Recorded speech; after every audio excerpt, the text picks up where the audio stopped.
ஆண்டவருக்கு புகழ் பாடல். சங்கீதம் 99. மாநிலத்தோரே, நீங்கள் அனைவரும் அக்களிப்போடு ஆண்டவரை போற்றி ஆர்ப்பரியுங்கள். மகிழ்ச்சியுடன் அவருக்கு ஊழியம் செய்யுங்கள். பெரு மகிழ்ச்சியுடன் அவர் திருமுன் செல்லுங்கள். ஆண்டவரே கடவுள் என்று அறிவியுங்கள். அவரே நம்மை உண்டாக்கினவர். அவருக்கே நாம் சொந்தம். அவருடைய மக்கள் நாம். அவருடைய மந்தையின் ஆடுகள் நாம்.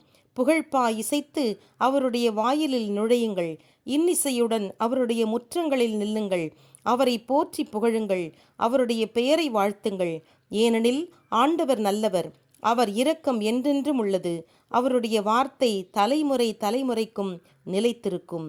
ஆமென்.